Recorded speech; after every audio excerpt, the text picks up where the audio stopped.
Welcome to Tell Me Your Story, New Paradigms for a New World. I'm Richard Dugan, your host, and I thank you so much for joining us here on the program. This is a program that brings you new paradigms for a new world, giving you choices and knowledge of those choices to help make your dreams come true. Sundays at 7 a.m. and 7 p.m., Monday mornings at 1 a.m., streaming live at those times at richarddugan.com. We are podcasting as well. At SoundCloud, iTunes, TuneIn Radio, Spotify, Stitcher, Player FM, Blueberry, and many other locations. You folks are reposting for us. Thank you. I can't tell you how much I appreciate. I'm very grateful for you expanding our exposure, so to speak, our reach out into the internet and around the world. Well, we're also expanding now to YouTube. We're on video. That's right. I produce up these videos and put them up on YouTube, on my YouTube channel, Richard Dugan, so that you can watch and you can meet in person, so to speak, face to face. You can see that it's a real person, not a computer-generated voice that is talking to us and answering questions. That was, I think, IBM, and I can't remember what his name was, but I also think of Hal from the movie 2001: A Space Odyssey. We also will be giving our guest's website here shortly so that you can continue your evolutionary process, learn more, experience more, and so forth. And we also ask you during the 2020s, the decade of perfect vision, we ask you to spend time going within to find that peaceful, calm space that we're all looking for these days. And some days it's harder to find than others, but you'll always find it going within, listening to your intuition, listening to that still small voice that will give you guidance, give you inspiration, give you all that you need. You won't have to worry about, if I may use the term, fake news, misinformation. You won't get any of that when you go within. So please trust me, trust your inner voice, and please spend some time doing that. Our program today is really appropriate for the fact that we are now on YouTube. We're now doing these programs via video. And I'm very excited to have both the producer as well as we have with us directors, Michael, and I was really going to get this name correct. And what we're going to say is Habering, as well as April Hannah. Thank you both, Mike and April, for joining us on the program today. Thanks Richard. You folks are producers and directors of a new venture. We could almost say a new network of sorts, a new channel, television, if you will, or video. And that's going to be the tough part to differentiate. I mean, I grew up in the era of television, black and white, and so forth. But now we have the internet, and there are videos or live streaming, but you still get a picture. So it's not really television anymore. But you have what's called Path 11, which is very exciting. And that has to do with TV for mysteries of life. That's pretty exciting. And it's kind of right up our alley, because when we have guests on this program, they share with us, if you will, the mysteries that take place in our lives, the synchronicities, not the coincidences, the coincidences. Mike, talk to us about your involvement. Tell us about the beginnings of the germination, if you will, the inception of this concept called Path 11. Well, it basically started out from just exploring and discovering what lies beyond Earth and life, and is there life after death? Is there, what's the point of life really? And it really came to me through mainly experiencing a lot of death in one year, and I was experiencing friends, family just dying, some expectedly, some unexpectedly, throughout the year. And at the time where I was working, I had the ability to listen to YouTube and podcasts while I worked. So I would just, put up a search, what is life after death, just random searches on these platforms. And I was introduced to a whole world of, you name it, quantum physics, you know, the uh, astral projection, remote viewing. You know, it went all over the place. And then having a film TV background, I thought that this should be something that should be put together for more of a mainstream audience. Um, this is around the same time. This is probably about 2007, 2008. The movie The Secret had just come out. What the Bleep, you know, those are the two big movies that really influenced me. And I thought, well, if you know, we put out another movie or a series of movies, or even at the time we were thinking, well, YouTube had just been formed. I don't even think Google had purchased them yet. So we thought maybe we could do like 10-minute little clips on YouTube or something. But ultimately we ended up going with the film background, the film production. And we set out to produce films. And since we produce the films, we've created kind of a network through our own podcasts and other video productions that we have done. We thought it would be at this point to form kind of like what you mentioned earlier, a new TV network where we can stream all our productions that we're doing. And we kind of like the word community, because people can contact us. They want to see more of something, or they want to explore something. You know, we can go out and help people find those answers for themselves as well.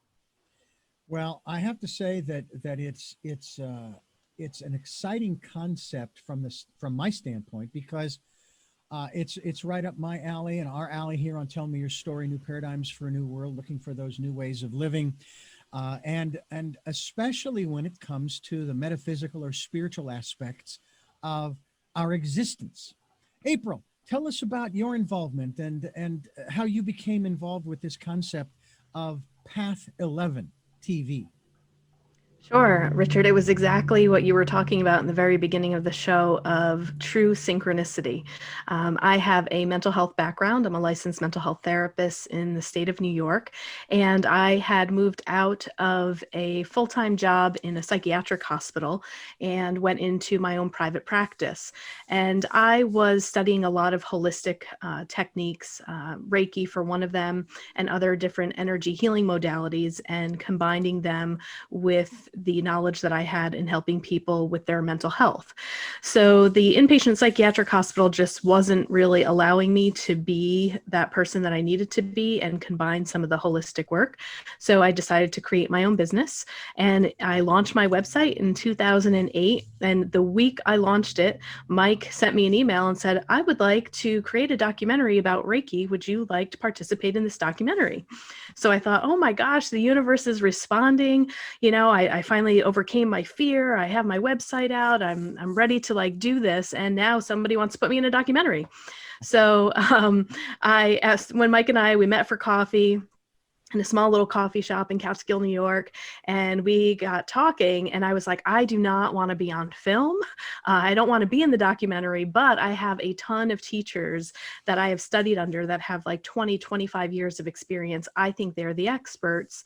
Why don't we contact them and interview them to create this documentary series that we created? And then Mike was investigating and finding people like Thomas Campbell, who is a retired NASA nuclear physicist, William Buhlman, your audience might know him. He's one of the experts in out-of-body experiences and astral projection, and also the Monroe Institute.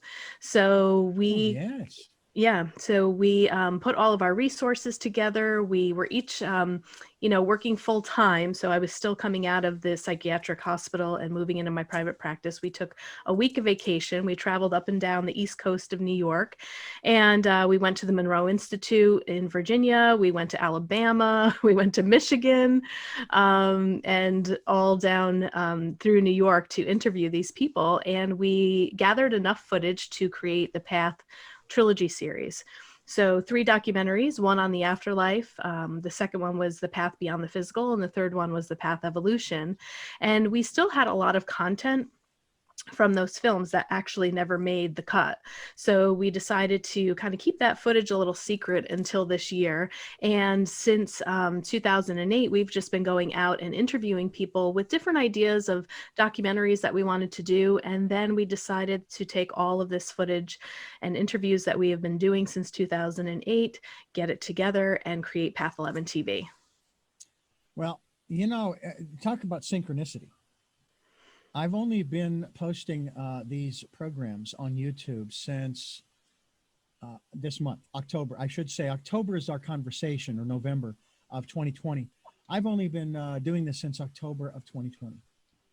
I've been only video editing since late July, early August of 2020. I have been in the broadcast industry for over 40 years.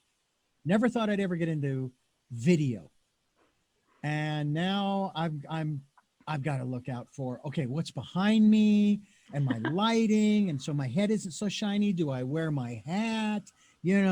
All of that stuff, and which is one of the reasons why I didn't want to go into video, because there's too much preparation. Whereas with audio, all you have to do is open the mic, start the recorder, and you're on your way. And so it certainly takes a lot more to put all of these kinds of things together. There's no question. But I also have a greater appreciation for those of you two in particular, who are into video and television and so forth. And I notice you do call it Path 11 TV. By the way, folks, the website is path11tv.com. You can go there and find out more about both April and Mike, as well as this wonderful new medium. And I'm excited about it. I'm looking forward to going there and watching some of these programs. Even the trailer is really intriguing. And Mike, this whole issue of death and dying, it sounds kind of strange to put it this way, but I can't think of any other way to put it. It's a subject that's near and dear to my heart, not because I've had a lot of losses, but because it interests me so much. I am just flat out curious as all get out what that individual is now experiencing now that they're out of the body. And I've had guests on talking about near death and out of body experiences. And some people whose belief systems are still part of fundamental belief systems, traditional philosophies. And yet they choose, for example, one gentleman chooses to continue to have out of body experiences. He induces them. And yet his belief system is contrary to that. There's nothing in the belief system that says that that's something you're supposed to do, but he does it anyway. It's just like he's opening his perspective, his mind. Isn't that what Path 11 TV is wanting to do, is to expand people's awareness and understanding? April? Yes, I would say Path 11 TV and the work that we're doing, we are just trying to get everybody on their spiritual path, trying to wake up consciousness, trying to evolve the consciousness of the planet. And I think when you begin to get curious and drop some of your old belief systems and investigate why you're here, what is your purpose, what does it mean to be in the human body? What does it mean to be out of the human body? What happens after we die here? I think when you begin to get spiritually curious and walk on that path, you're beginning to develop your consciousness overall. And the more that we can kind of raise everyone's individual consciousness and make them curious, I think we'll be living in a better world. These questions need to be asked. It's hard for me to wrap my mind around the fact that there might be some people out there that haven't even thought about some of this stuff yet, because it's just our world. I mean, I just live in it constantly. So it's my hope that when people, I think the other thing with Path 11 TV is you'll find, and I don't know if you've ever had this experience, but people tend to search when they're in crisis, or if something, happens to them. And both of those things Mike and I can both relate to in our lives. And that's how we both kind of stumbled upon studying a lot of these topics that we have on Path 11 TV. So I kind of feel like Mike and I will research for you. And then we are giving you an invitation to come into our library of resources of what we found to be helpful for ourselves. Mike, where were you philosophically before you had this dramatic and traumatic period in your life in 2008. Where were you philosophically? What were you raised under? What philosophy? And that's just the word I use. I could use other names, but I think Right. you know what I'm talking about. I grew up in a very strict religious, Catholic religious background, very religious family. Um, but as a kid, I was a huge fan of science fiction. Even some, even horror movies. Or they're fun or whatever. But it was always like I could only experience that through Hollywood movies, basically, Mm-hmm. or books. But when I set out to do this project, like the first few films, I did get some backlash from friends and family members who are still um, very much involved in their religion, and I know that there's still a bunch of family members that have not watched any of the movies or productions that I've done with Path 11. I can't force anybody to go down this route, but if you want to, here's all the material. This is what we've learned, and hopefully it'll help other people. What about you, So April? What about your philosophical underpinnings? Yeah, mine was also the Catholic religion. However, my mom didn't quite follow all of the rules, so we kind of got kicked out.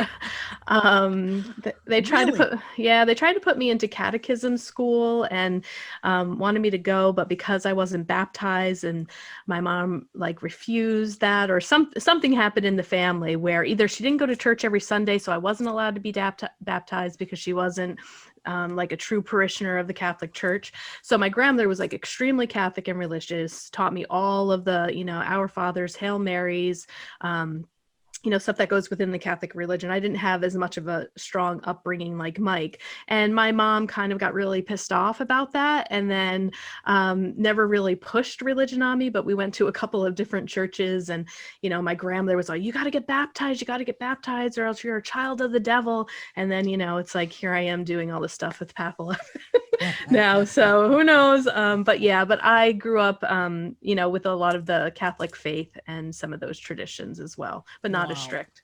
Wow. The three of us share a very similar upbringing. I never left the church, but I'm no longer a practicing Catholic. At the age of 16, and this was during the high school years, I was delivering newspapers. Sunday mornings, I would get up very early to deliver those big old thick monster papers, get home, go back to bed, and then have to get up at 9:30 to get ready to go to mass at noon or whatever it was. And finally, one morning, my mom comes in and says, time to get ready for church. I said, I really don't want to go. She says, okay. Which I'm really? Okay. It was only a few years later that I asked her, I says, why did you do that? Why did you say it was okay for me not to go? She says, because I didn't want you to push away from the church, which I've never done. I love the ritual, the ceremony, the traditions. There's something so beautiful about it that is missing so much in our culture here in America. In other cultures around the world, there's a part of me, I don't want to say I'm envious of the Jewish traditions that people continue. If you're, say, an Orthodox Jew and you celebrate the Sabbath and you celebrate Shabbat and you celebrate all of these different major and minor holidays. I found out too that I used to make a big deal about Hanukkah. They said, oh, it's a minor holiday. It's not a big deal. The message is big deal, but it is. So and now here I am. I'm doing Tell Me Your Story. I've been interested in metaphysics since my late teens, 17 years of age. Primer was Autobiography of a Yogi. And every time I'm doing these programs for the last 14 years, I keep getting drawn back to that philosophy, which is fascinating to me. Are there particular subjects, April, that you enjoy researching and putting together materials for than, say, others? Yeah, the ones that I think fall more into what's near and dear to my heart are different healing modalities. I have tried so many different healing modalities on myself. I've gone through so many trainings to learn how to do these and how to just facilitate the body's natural response to be able to heal itself. I have found that a lot of these techniques have helped clients that I have worked with more than just basic clinical psychotherapy, because we are so much more than our mind. Mm-hmm. So I really love researching and finding different types of healing modalities that people are trained in and doing and getting that information out to the world. And I'm also really fascinated with mediums and people who can communicate with those who have passed over. I've had a lot of personal experiences when I am delivering healing techniques and I'm in a very deep meditative state that I've been able to communicate not only with my clients' past loved ones, but other entities from different dimensions, entities from different planets that are bringing healing to the planet. So that is also a topic that fascinates me because I'm still researching and learning all of that stuff myself. Mike, how about you? I know you mentioned death and dying. I like to refer to it as transitioning because death and dying have those words just have so much negative energy attached to them. But nonetheless, what's near and dear to your heart when it comes to Path 11 TV? Yeah, I'm always interested in hearing personal accounts of near-death experiences where people have, died and then come back and told a story about it. And also astral projection or out-of-body experiences are very, very interesting. Um, this made me think of something from my childhood that I kind of forgot about. When I was probably about 13 or 14, um, I found a copy of Dannion Brinkley's. At the time, he had a couple books out. Mm-hmm. Something into the, I can't remember exactly the title, Into the Light or something like that. And my mom let me get it. It was at one of those bookstores or whatever at the mall. Mm-hmm. So I got that, and that's the thing about my mom is that she was a teacher. So anytime I asked for a book, I could get a book. But anything Nice. else, like I couldn't get a comic book or a video game, but a book, no problem. Even though it went against the church I would have gone to at the time. If they found out I was reading it, I the pastor probably would have talked to me or something about it. But I got to read it one summer, and it was kind of eye opening then. And then I kind of had to put it aside and finish school and started working, and then all that came back to me when we started this project. And yeah, it was just I just have a very big interest in what, because that's the one thing in life that's guaranteed is death or Mm-hmm. taxes or Mm-hmm. both. So yeah, so I just want to know what people experience when they die, because the other traumatic experiences in life is birth, and nobody ever remembers that either. So Not usually, no, not no, usually. so Interesting. I find it fascinating that there's such a diversity. I mean, mythology. We had a series that I do an interview or two every so often with my co-host for that particular series, Dr. Will Lynn. He's a doctor of philosophy or of mythology, and we did a series in 2014 called Mythosophia, exploring the depths of myth and wisdom. And I learned so much. I don't know if I learned much in school about the gods and goddesses and the stories. And I mean, I remember Aesop's fables. We kind of talked a little bit about that as well on that program. Star Trek Next Generation, a dear friend of mine who I used to work with back in Phoenix. I finally reconnected with him when we were chatting. And I says, you remember how you used to say that Star Trek Next Generation was our modern day mythology? I started watching the show from that perspective, and it was so eye opening. It was so incredible. So, Path 11 TV sounds to me an awful lot like a resource for people. I mean, I know there are lots of websites, there are other channels. I know of one anyway called Gaia that's very popular with a lot of folks. Um, where will people be able to view Path 11 TV? Just on the internet? Will it be available on demand? Let's say I happen to have a Roku, okay, as opposed to say Chromecast or Apple TV or what have you. Will it be available through those methods, or where will it be? Yeah, eventually. Right now it's web only, but you can access it on your tablet or smartphone. Regular web browser on there. It does have the video stream on it is Chromecast and AirPlay if you have Apple. Mm-hmm. So if you have an Apple TV or something, you can beam it to your screen and watch it. Even though it's coming off your phone, you can still watch it on your TV. Right, right. And we do have a roadmap for apps coming out in the near future, but they're just not out Right. just yet. Okay. April, what projects are you currently working on? For Path 11 TV. For Path 11 TV? Yeah. Well, I have a couple of other projects going on the side too. So, one of them is continuing a episode that we have, or it's a series called Conversations on the Path.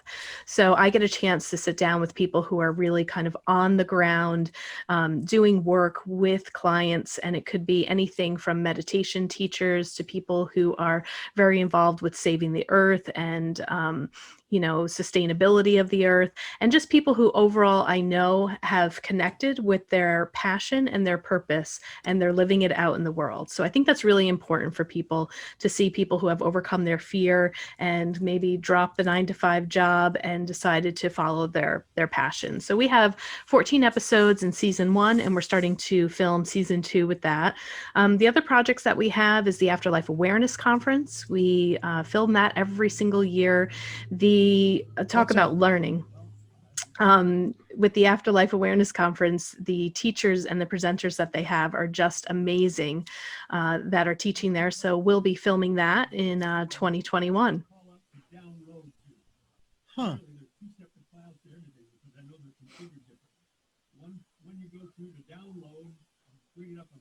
Right. The other, you get something on the screen, you want to upload or download, you want to record it. Ron Promo is not there. I don't know why. I didn't want to take a chance and try to call up and type it in. It would be wrong, probably. Reading up the figure right, it wouldn't match what's called up in there and would never play. Yeah. Okay. So if you can just get it back in there, and what I left on the screen is tomorrow's Friday thing. Okay. And I had left. If you get it right here. Okay, I can. Okay. Okay. Sorry about that. My morning man had to tell me something that was extremely important to him. And so I had to listen. And in the meantime, I actually found something. I think I might be able to raise up my my camera here, because I'm not liking what is going on. There we go. That's what I wanted. Forgive my like I said, this is new to me. I'm trying to get everything set up just right. Of course, this will all be edited in the video as well as the audio. The advantages of having the capabilities of doing audio and video editing. How about over here? Let's see. I need to do this and that's much better at eye level. Okay. All right, that'll work temporarily anyway. Okay, so we'll just count down. 3, 2, 1. To me, the concept, Mike, of Path 11 TV is incredible. And I'm curious as to what project within Path 11 TV you're working on. Well, we both work on these projects together. Okay. It's usually one of us will come up with an idea for something, and then you figure out, okay, who do we need to talk to? What kind of style is this? Is going to be like a talk show, like Conversations on the Path is basically April and a guest just sitting down, kind of like they're at a coffee shop and talking for an hour about the subject matter. Some of the other stuff that we're working on is more documentary style, where it follows one person or an event or something, where it's a little more dynamic. The cameras on the ground, going following different things related to topic or the Mhm. person involved. Yeah, so it's a combination of different styles of video, really. Um, Also, we have our podcast that we do. We also this summer also started, thanks to COVID, we started doing video, putting the podcast on video Mhm. as well. So the podcast is available on Path 11 TV, and you don't even need a membership to watch that. I think we have almost 20 hours up there just of the podcast Wow. for free. Wow. Uh, the terminology has always bothered me from the beginning. When I was putting things together and I would upload to SoundCloud, or in my case, at the time, before SoundCloud, before I used SoundCloud, I was just uploading to my web hosting server, and I called them archives. And everyone's a podcast. No, it's an archive, because that's what you're doing with it. You're archiving it for people to watch. I've acquiesced. I submit myself to the internet gods. And okay, so now we're on YouTube, so they're video casts. They're not movies, they're not shows. I always thought that when you call something a show, it's like for entertainment, you know. Whereas a program, and this is all semantical, is going to be informative, maybe educational. And then that's not to say that a show can't be, but that's just my stuff. But the path that Path 11 TV is on, where do you see it in 5 years, 10 years, 20 years? I mean, because just as I found out in reference to mythology, there is literally no end to the subject matter. When you talk about metaphysics and spirituality and all of these different things, and so many other subjects come into play as well, it's endless, the things that you can talk about. April, I'll have you address that first. Yeah, I think it's ever evolving, right? Because look at what we've gone through in 2020. Never as filmmakers would we have thought that would be a subject that we'd be talking about, a whole global pandemic, and connecting spirituality to that. I mean, if you speak to a lot of light workers on the planet, they have a pretty clear understanding of the shift that's happening in consciousness and why the pandemic has kind of showed up from a totally different angle. So I see us continuing to making short documentaries, long documentaries. We're going to continue to live stream. I mean, live streaming conferences is kind of the new thing that is happening, and which I think is really wonderful, because some people don't have the ability or the finances to travel to different states or different parts of the country. And so we're going to be able to bring more conferences to more people all around the world. And I see it probably evolving with what we have, but at a bigger content rate. And then I think if we're going to just follow the times and see what people want, what our community is asking for, and we're probably just going to take one step at a time and go from there. Mike, how about your perspective on the future of Path 11 TV, which, folks, path11tv.com is the website. Go there. Yeah, I mean, April pretty much spelled it out pretty well. I think I would just add that I think as an audience, we have, speaking with our audience, we've learned that there's people that are far more advanced and know way more than we ever will, maybe. Or there's people that are just coming into this field that want to know more about, life after death or Reiki or something. So they're kind of maybe a few steps behind us.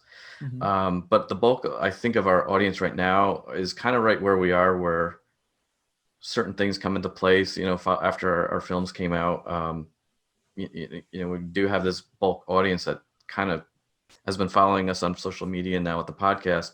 I think as time goes on in the next few years, our thought process on this subject matter may change or evolve or transform into a new way of thinking about it. Mm-hmm. I don't know how to even put that into words, but so I think our audience will probably come with us with that, hopefully, or they may teach us something new. Like, oh no, we have to take a different turn on the path, or Yeah. path 11. The other thing we talked about too is, and that this may happen sooner than later, but is also giving other filmmakers a chance to present their documentaries to us. So if they feel like they are creating films about the topics that we have on Path 11 TV, we were thinking about doing kind of like a film festival and have submissions of short documentaries to come to be featured on Path 11 TV. So I have a feeling that's going to happen too, because and like I said, maybe within the next year or so, because we are constantly looking for content, and we are just two people and we can't do it all. So we're going to need help from our community to also supply us with maybe some of that content, because we know there's a lot of great filmmakers out there that are just looking for that break, just like we were. We just needed somebody to watch our films, and once they did and they saw it, you had Spoke of Gaia, and people can rent the Path Trilogy series if they have a subscription and membership there. But those will eventually be moved over to Path 11 TV as well. On the one hand, I would say you can do it all because I'm doing it all. I am the host, I am the producer, I am the director, the researcher, and so on and so forth. However, as I said, in a manner of speaking, but on the other hand, I've got a lot of other people involved in this program, such as the two of you who participate in this program. I also have thousands of people who have helped me along my way in the past 40 plus years in this business. So if I wanted to get into my personality and ego, I'd say, yeah, man, look at what I've done. I would not be here if it, matter of fact, what comes to mind, you talk about going back into your memory banks. What comes to mind when I was in my early 20s was a woman by the name of Margaret Pekarik. She was a blind woman who was a subscriber to the radio reading service I worked for at that time, who suggested that I go to Toastmasters to help fine tune and hone my speaking skills. And I did, and I had a blast. It was so much fun. And I thank her for that. I know she's passed on because she was elderly back then. Although I don't want to assume, but that was about 40 years ago, and she was probably in her 70s or 80s, which would make her probably the oldest woman in the United States, which wouldn't be a bad thing. I want to ask the two of you, and again, I'm not asking for any kind of, I don't want to get into politics. That is not the point of this question. But during this last cycle, and specifically following the 3rd of November, on the 4th of November, 2020, the Democratic nominee, we'll call him, Joe Biden, came before the public and gave a speech of basically saying, look, we just need to calm down. We need to count the votes. And whatever the outcome is going to be the outcome. That we can't control that anymore because the votes have already been cast. So let's all just take it easy. And I sat there and I listened to this guy. And I could actually listen to him. I felt comforted for the first time in 4 years. And when in June, President Trump was in Phoenix, Arizona, my hometown where I was born and raised, holding a rally. And he had all these people down in front of him in all of these rows. And of course, we've got the COVID going on and all this kind of stuff. And he's up there on stage talking. I felt so disenfranchised because I didn't feel like I belonged. It wasn't a question of whether I agreed with him or not. No, it was like, I can't go to this guy as if he were, say, my father and say, Dad, I'm really kind of worried. I'm a little on edge here, and I really need some comfort. And I knew that I couldn't get it from him for whatever reasons in his personality. And again, I don't want to go into that, but I'm noticing the dynamics of speakers, of presenters, of just individuals who are interested in raising the consciousness, their own as well as others. And that's what the two of you are doing. Very easy to listen to the two of you, but also to hear you, okay? Just as I heard Biden, but I couldn't hear Trump, and I couldn't hear people on that side of the aisle because it was like always complaining about things and victimhood. It was always somebody else's fault. Can you talk to us about your experiences of the evolution, if you will, that we're going through, that transformation that we are, as you referred to, April, and I've heard this many times on this program recently, that we're going through here in 2020, not just because of the election, but maybe it's the combination of the election and the coronavirus and all of the different movements and the upheaval and unrest and so forth, and even the division. Can you first of all, April, can you address that? Um, yeah, I mean, I'm not exactly sure how and where to start with all of that. I would say that I might take an maybe a not so much I don't know, favorite view of this, but I think Trump is helping to raise the consciousness with some of maybe that fear that is being invoked in others, and how uncomfortable, like you had said, you find it uncomfortable to like maybe listen to him or not feel as comforted as you did with Biden. And I think that is a great tool to turn within and to look at ourselves and see, what is that about? There's a lot of things that Trump probably allowed us to see that wasn't very visible. And, it reminds me a little bit of some of the study that I've done in A Course in Miracles, is that you have to shine the light on the darkness.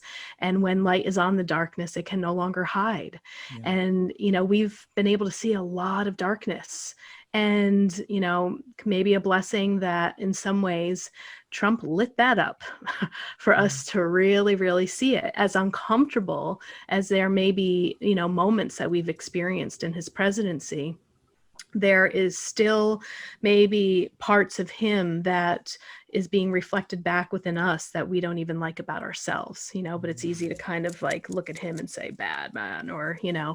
oh, you're so vile. And, not agreeing with, I don't really take a political stance here either way, but from a spiritual standpoint, that's, I guess, what I'm saying helps me to feel reassured in the growing pains that we've experienced in these past 4 years. And I also believe too, in what I've learned from Thomas Campbell, he talks very much in physics terms, but he says he calls the larger consciousness system, you can call that God, you can call that the universe, is always rooting for us to evolve.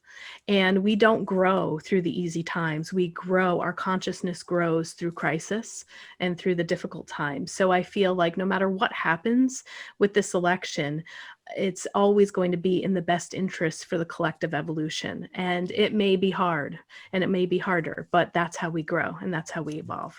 Mike, I kind of want to address that to you too, but I want to make an observation, if I may. You come across and seem to be a little bit more private with your personal spiritual perspective. My father's that way. I don't know that much about his inner awareness, his understanding, his consciousness, because he doesn't share it. And that's his business. Do you feel that way, or are you really very open with people about where you are on your, shall we say, on your spiritual path? Yeah, I get, yeah, I guess I would say I'm pretty private. I only talk about it if somebody brings it up first. Okay. I'm not gonna run into a room and say, hey, check out this, check out these crystals, or check out my Reiki technique. Yeah. It's more, I'm just kind of like, I'm naturally introverted. I like sitting in a dark room and working on video all day. And that's what I've been doing for really the last 30 years. But it really comes down to I like to take in what other people are interested in, and then work with them. If they ask me, I'll say, yeah, I don't believe in the church, I guess you would say. You're not into proselytizing, in other words. I should say I'm not into organized religion. Let me put it that way. Right. I do know, and I know a lot of people who need religion or the church, and probably could probably not get through these times that we're in without the church. So I don't want to take that away from them. No. But I don't see any value for that for me. For I you, guess, yeah. yeah. And I think that's important for everybody to come to the awareness and the realization that they have to go with that which serves them at that time. And that doesn't mean it's going to serve you your entire life. It might, but I find that if all we do is watch and listen to and read only those things that bolster and support our present beliefs, then we're not going to grow.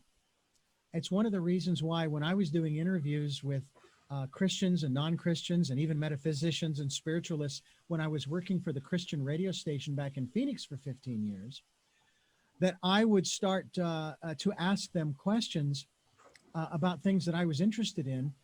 And yet I made sure that I asked those questions in such a way that was not offensive to the Christian listener, the fundamentalist, the evangelical, the Pentecostal, the Southern Baptist, et cetera, et cetera. See, I knew the terminology to use. I wouldn't sit there and talk about, energy healings and those kinds of things. I would put it in a different context so that we could talk about it on that station, to make people aware that there are other things going on. And some of the people that I've interviewed who had these fundamentalist beliefs also had these, like the one gentleman I mentioned before, who did the out-of-body, who induces out-of-body experiences. It gave me hope that, oh my gosh, just like every individual has a different physical characteristic look, okay? Each of these Christians may say, yes, I am an evangelical, I'm a Bible believing, et cetera, devil hating. And yet there's part of them that also believes in stuff that is outside the box a little bit. Have the two of you, and I'll start with you, Mike, run into folks like that who, even though to me, it's like an Edgar Casey, okay, who did these trances, he did this unconscious or what have you, channeling, but he was also a Bible believing Christian, just to put it simply. And yet he went ahead and he did that anyway. Mike, have you folks had an opportunity? Have you ever done any programs in that regard, or sat and chatted with people who are, even if it's just a little, they're expanding their understanding, their awareness, and so forth, their insights? Yeah, the thing is, like the videos that we've done and the movies we've done, the people are already on their path. They're not. We're not seeing a transformation on camera. Outside of Path 11 and talking with friends, family, I've witnessed people kind of have an aha moment. Not necessarily from what I'm saying, but them re-examining some experiences in their life. I don't know if I'm really answering your question, but yeah, we all wake up, I guess you could say wake up on different levels. So it's all going to be different times. And just because you woke up and somebody hasn't woke up doesn't mean that you're above them or they're below you or whatever. It's more like, well, now I'm awake, but I still have to live in the world. Yeah. So it's almost like a burden sometimes where this other person who may not be awake can just live in the world and do their thing. So they're not living with, I guess, I don't know. Yeah. So you're kind of living in like two realities where you have this reality that's not really talked about in the mainstream, but you still have to participate in life, go to work, pay the bills, It's almost like, as I hear you describing it, it's almost like these people are sort of living a secret life outside of their regular everyday life. And that's just what they have to do in order to maintain the status quo and maintain some level of equilibrium in their lives. But certainly there will come a breaking point where they're going to have to decide and go one way or the other, because I don't think that our psyches and our minds can hold that for an indefinite period of time. And April, that's an interesting perspective to take for you. Sort of the same question about your experiences both within and outside of Path 11 TV, in terms of people who maybe are beginning to wake up, that kind of thing. But from your experience and your education, uh, our human minds can't hold that split personality, so to speak, for an extended period of time without it without it leaking out somewhere. Right, causing some sort of resistance between the two. Mhm. Yeah, there's two people that come to mind with Path 11 TV in our films. And Mike, maybe you can even look up really quick for me the book that Peter Panagore wrote. There was a man that we met that had a near-death experience, and we got a chance to hear him speak at the Afterlife Awareness Conference. And he was, I don't know if he was a pastor or a reverend, but he was in the church and still is and is guiding a certain church. But because of his near-death experience and how he met his God, this whole perception of what God was really changed everything that he kind of learned, with what he was practicing. And I think he might have even have had to move over to a different church. I might be getting that mixed up, but the way that he is teaching, spirituality and religion now is much different since his near-death experience. Mike, do you remember the title of his book? We interviewed him for our podcast on Path 11 podcast. It was phenomenal. Yeah, Heaven is Beautiful, and his other book is 2 Minutes for God. Yeah. So, here he has this near-death experience and meets God, but then that also conflicted a lot of his teachings and what he learned through seminary, I believe. And Paul Rademacher is another person who was the executive director of the Monroe Institute, but he went to ceremony as well, seminary, and he talked a lot about his resistance, the transition that he went through, and how he ended up coming out of that, and then, moving into the position of being the executive director at the Monroe Institute. And I can think of, and I've had plenty of clients that have come in and have kept getting Reiki sessions quiet and not telling their family. There's a woman that was the secretary of a church, and she would come but wouldn't let anybody know. Her husband didn't know. People at work didn't know that she was coming into my meditation classes, or that she was getting Reiki sessions and trying hypnotherapy. So you could tell that she had very much of an interest, but was very conflicted about the religion that she was in and being a part of this church, but still knew that it was helping her, even though it kind of went against what she believed in. Yeah, to me, it is fascinating, not only to meet and to talk with people who are in that process of transformation and they're starting to come out. If I can use this in a broad perspective, coming out of the closet metaphysically or spiritually, and beginning to find their voice and realize that what they've experienced is okay. Even when I was working for the Christian station, I would never, ever challenge anybody on their experience. Their experience is what it is. Whether it's in the book or not is irrelevant. They had it. It's impacted them. It's changed them. It's transformed them in some way. They may even have a deeper abiding faith in God and a commitment to living a good life and so forth, which ain't a bad thing. Right. And I find that so fascinating, and also unfortunate that society doesn't seem to see that kind of growth the same. And yet we send our children to school, and what is it usually that we ask them around the dinner table that night? What did you learn today? But when it comes to spirituality, we don't usually ask. So, April, what did you learn today spiritually? And Mike, what did you learn today metaphysically? We just don't do that, And it's kind of sad in one way, but going back to your example of what the pros have been, getting to know, and this is the best way to put it, getting to know the man, Donald Trump. I interviewed a gentleman, maybe the two of you can address this, or you, April, can address this. I interviewed a gentleman who wrote a book called having to do with psychopaths and so forth. And he said that being a psychopath is not all bad. we can learn from them because they get things done. Whether we like the way they get them done is as a whole nother story. But the fact is, because of their psychopathic tendencies, they get things done. And so, to your point, April, earlier about learning and having I guess the one key phrase that's come up over the last, 4 or 5 years is at least we're now having a conversation about it, whatever the subject is. And obviously, that's a good thing. Right?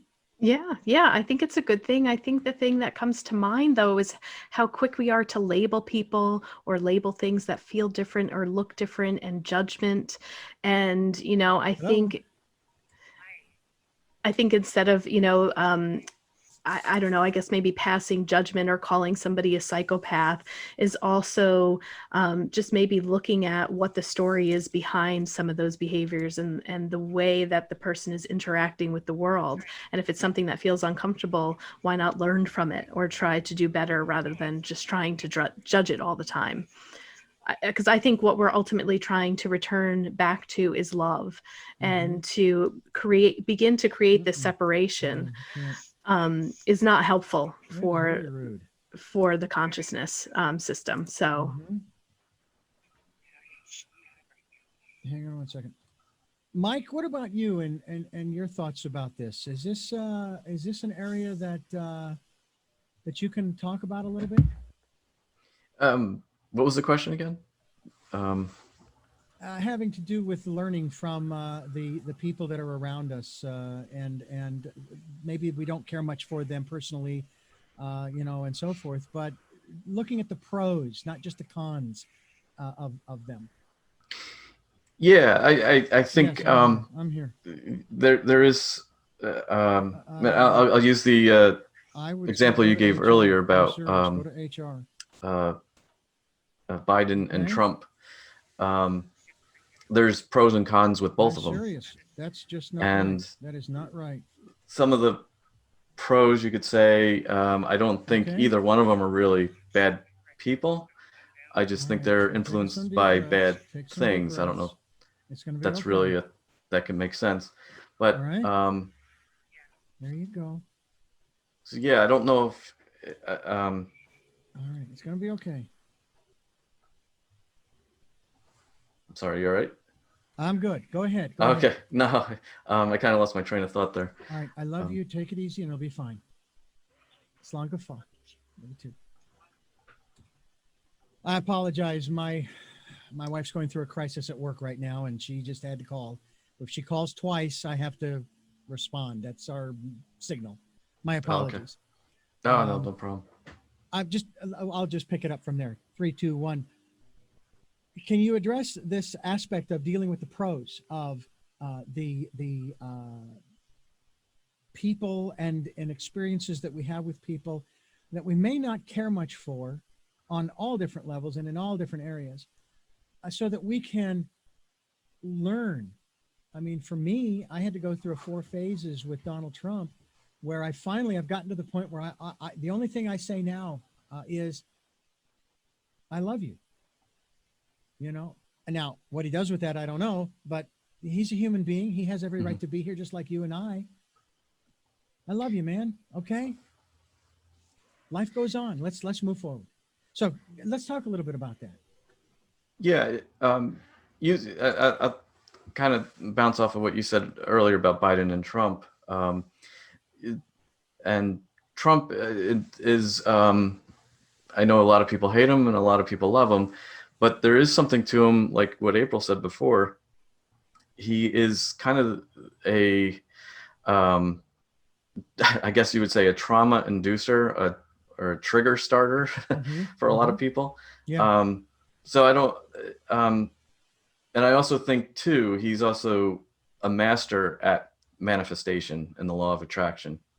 Now with Biden, he's more of the old regime, I guess you could say. He comes from, the Obama, George Bush, Clinton, Reagan. He comes from that world, where Trump is more of, he's a salesperson, so he's going to try and appeal to you for your money. or in this case, a vote, which we still don't know if that's worked out to be successful or not. But As of our um, conversation, right? and right, yeah. So and Biden though is also a salesperson in a way too, because he's coming to you in a way that's not as triggering, I guess you could say.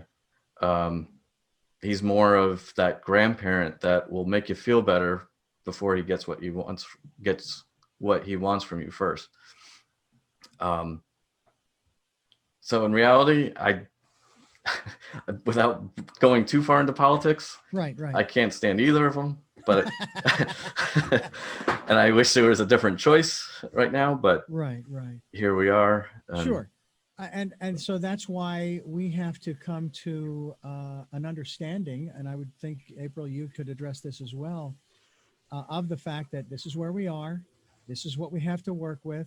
And as I grew up in this business, saying over and over again, and this dealt more with the levels of technology that I had to work with at the different stations.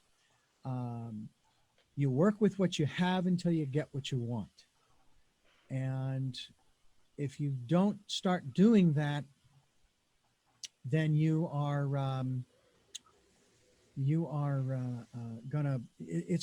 gonna mire you in emotions that are really going to be detrimental to your health and well-being. You agree with that, April? Yeah, I do. The saying that comes to mind for me is I think everyone's doing the best that they can with what they've got. Um, you know, and I guess that's all that we can do. And just I think if you're constantly striving to be a better person, that also means that you have to be able to look at others with compassion and not that judgment that we are so quick, to run to, because judgment in some way makes us feel safe. It's like, okay, you're over there, I'm over here. It feeds our ego. It makes us feel superior. But like we were saying before, I think some of maybe what Trump is also able to do is just turn the mirror back on ourselves and allow us to see some of the ugly parts of ourselves that could be coming out. Isn't During that this kind time. of what we've been taught, especially on a spiritual, metaphysical level, is that the things that we do not like in others are those elements of ourselves that are being mirrored back to us, and Yes. that we need to take a look at what's going on inside of us before we start castigating and casting aspersions. Right. Exactly. Yeah. Path 11 TV. Why Path 11? Well, I mean, that goes back to some more synchronicities. Path 11 came because, well, one, we were on a spiritual path. So we felt like we needed to have the word path in there somehow, some way. And when we were interviewing somebody who knew quite a bit about numerology, when we were creating the 3 films, she wanted to know what our life path numbers were before she even wanted to work with us. So then she educated us, schooled us a little bit, and Mike is a life path 11 and I am a life path 9. And so like 11 started to float around after we heard that. And then every time we would get into the editing room, we would constantly be seeing 1111, 111. If we were driving, to a destination, the GPS would say that we would arrive at 1111 or 111. So we started to experience the 1111 phenomenon. And then also I later took a look at my birth certificate because we needed to find it for something with astrology. Somebody was doing a reading for us, and I was born at 111. So we continue to have this 11 phenomenon, and the fact that we were both on a spiritual path, and the number 11 kind of looks like a path if you look at it from an angle. We decided to call our company Path 11. Well, I like that. That's very cool. There is so much that if we would just be observant, will guide us along the way. I don't know about the two of you, but I have felt in especially the 40 years I've been in this business that I've always been, for the most part, I've always been in the right place at the right time. In spite of the fact that in 2000, I was laid off 4 times in 1 year. In spite of the fact that I am divorced once, in spite of the fact that this thing and that thing and the other thing happened, or maybe because of, here I am. This is my path, and it just feels as though it's worked. So do you too feel that your lives have been that way, or have there been some of those challenges that really you questioned, why am I going in this direction and what is happening? Michael, what about you? Yeah, it's hard. I don't know. It's hard to explain. There's times where it feels like everything was pre-written, and I'm just going through the motions and fulfilling a script that was already put together for me. But then there's times where it's like I have no idea how A is going to connect to B, and they eventually get to C because everything leading up to A fell apart, and then something will happen and there'll be an opportunity that arises last minute that makes the connection to ABC. So there's things that are explainable, and then things are definitely not explainable with that. April? Yeah, I would agree with Mike too. I think, I have survived a lot of different trials, tribulations, and traumas in my life. And I think I really moved from, victim mentality when I was younger to survivor mentality. And having all of this spiritual background and research that I've done, I've come to really embrace that whatever happens, I just try to come from the perspective of it is happening for me to grow and for me to evolve. And I no longer look at situations that appear to be tough or maybe ones that I don't really like to go through. I have a totally different perspective when things start to just feel a little sticky or resistance starts to happen. Really just changed my outlook on how to live instead of life isn't fair. Why is this happening to me? And staying in that role of the victim. It's more like, okay, what's going on here? All right, something's happening. I need to pay attention. How can I deal with this with more grace and more ease and just move through it and take it as an experience packet? It's a learning experience and, move on from it when it's ready to move on. Yeah. Well, path11tv.com is the website where folks can go to find out more, to subscribe. And as you mentioned, Mike, I believe you did, that there are podcasts that you don't have to subscribe in order to listen to or watch. And we encourage people to do just that, because it sounds to me like the diversity of guests on your programs is going to be a wonderful addition to your transformational process, folks. I think that you're really going to enjoy it. April, Hannah, and Mike, I want to thank you so much, especially you, Mike Habering, for sharing with us today, because as I alluded to earlier, and I applaud you, I compliment you on your willingness to share with us from inside yourself with us. I know it's not easy, and I wasn't going to make it hard. This isn't 60 Minutes. The old Mike Wallace days, where we'd come at you with a camera and a microphone and ask you, so how many times did you beat your wife? But but I thank you so much for being willing to participate in the program today in this fashion, and because it's been very enlightening. Yeah, no problem. Yeah, then it sounds like we've had similar backgrounds where I did about 10 years in live broadcast TV news, and my life pretty much has been behind the camera, and even doing these films, I'm behind the camera. So, and I speak better talking in video than actually public speaking. So it's that world is a lot easier for me. Where to help promote what we've done, I have to get out in front of the camera, which is, I don't mind it, but I'm just not used to it. Yeah. Well, I guarantee you that the more you do it, the better you will get. And you're not bad right now. Oh, well, thanks. Okay. April, I thank you also, April Hannah, for joining us here on the program and sharing with us. You're a producer and Mike is a director.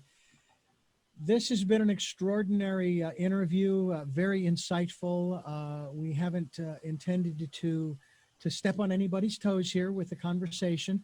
We're just looking around, and we're just discussing the possibilities, and the possibilities are endless.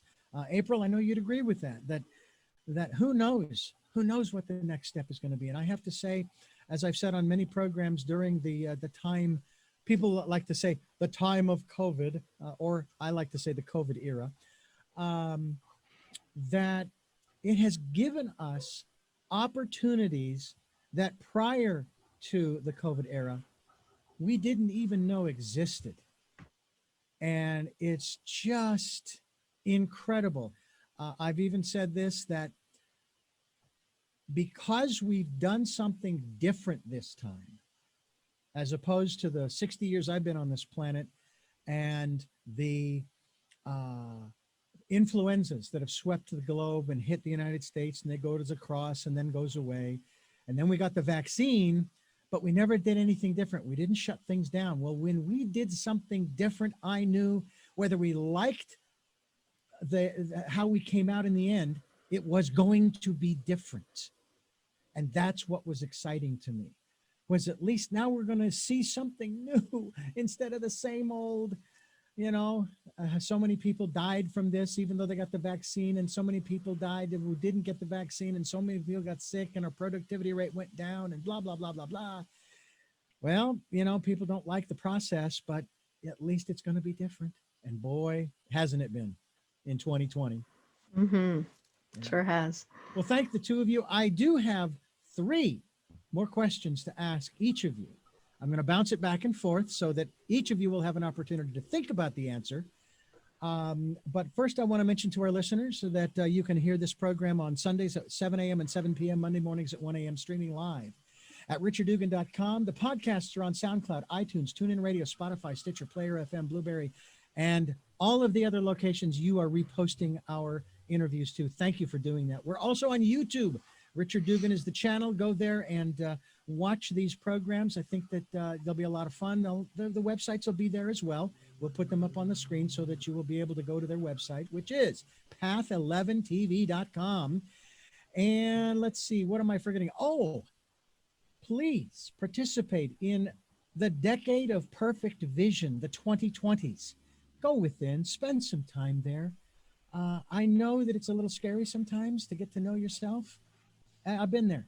I go there as often as I can, but it's okay. And the dog in the background there agrees with me. So please spend some time doing just that. All right. So for my first question to Mike Habering, my question to you, Mike, is, if you will unmute, and that is, who is Mike Habering? Who am I? Wow. Just I would say an explorer, seeker, kind of part of what Path 11 is. It's that seeker, that explorer. I like diving into the unknown. I like dealing with technology because growing up, most of my childhood was in the 80s, early 90s, and technology was somewhat new, like video games. When my parents got our first camcorder in the mid 80s, I was pretty much the only one that wanted to use it. Just going out and taking pictures of things, just working with something on the cutting edge of time and reality, I guess. I don't know. I just like knowing about things. Sounds a little by like Adam Goldberg from the TV show. Oh, the Goldberg. Yeah. It's very similar. I have all the same posters and T-shirts and toys that he had. So, and we were living. I think there's like a two-year age difference between us. So it was very similar. Yeah. All right, April. Who's April Hanna? Okay, well, I had a chance to think about this. Yeah, I think fundamentally, I'm consciousness. If I really, really answered it in the way that I know it to be, I would say I'm consciousness. If I wanted to give myself more of an ego identity, I would say I'm a seeker and I am a healer. I'm here to heal and here to love. Okay. All right. So April, we'll start with you on question number 2. What is it that you hope to or want to achieve through the work that you're doing now? My hope is to use the platforms that we have with podcasting and film to reach people all around the world in the hopes to make them feel a little bit more comfortable being here on Earth, for people to watch what we put out there and listen to what we put out there and have their fear of life decrease. And hopefully it will just make human beings better human beings. I couldn't agree with you more on that one. Mike, I would like to know from you, what is it that you hope to or want to achieve through the work that you're doing now? I would like to help the world relax, basically chill out. It, it's yeah, it's especially in this election cycle, and even COVID didn't help this. Everybody's very tense, and I know there's a lot of people and businesses, and that got sick or lost their business, and are going through tough times. And going into this year, I kind of had I was looking down the barrel. I lost about between March and June. I lost a lot of money from business that closed up, but little things popped up that kept me going. It's like it connected me from A to B out of nowhere. I didn't see it coming, but it kind of landed in my lap. And so yeah, and part of that was being relaxed. I didn't pull my hair out, and it just kind of, it was just, I don't know, an easy transition. And yeah. And final question, Mike, I start with you. What is your life's purpose? I think, and this is probably what your first two questions in these last three questions kind of are building up to this, and that is to do these films to help, through exploration and discovery, put it together in a film with the latest technology and showing it off to people to help them relax and chill out and understand that there's going to be good days, there's going to be bad days, and there's probably going to be really bad days, but there's no bad what's the right way of putting it, there's no, it's inevitable at some point. So it's just like death, it's going to happen. Just might as well just relax and experience it. And April, what is your life's purpose? I mean, definitely, I feel like I'm doing it with, Path 11, and I think part of my purpose is to listen. And just like you, Richard, you probably have to do a lot of listening, with the show that you're doing here, not the show, but the archive or the podcast. But I think it's to be a really good listener and, and then produce what I hear and, put it out there. I have to also, my purpose in all of this too is to know how to ask the right questions and to find the right people to bring more healing, to the world. So I'm doing that in my own side business with being a therapist and a healer, and then being a filmmaker, with Mike, and a podcast host. So there's a lot of listening that I have to do in this lifetime. Well, Mike Habering and April Hanna, I thank you both for joining us, for sharing with us this new opportunity and experience of Path 11 TV at path11tv.com. And you go on the air, you will have gone on the air by the time this airs on 11/11/20.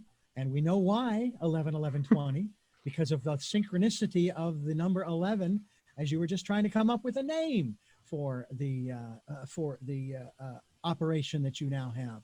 And again, we do thank you so much, both of you, for sharing your time, your energies, and your stories with us. Thank you, Richard. It was really a lot of fun. Thank you. And I thank you for listening to Tell Me Your Story, New Paradigms for a New World. We're giving you choices and knowledge of those choices to help make your dreams come true.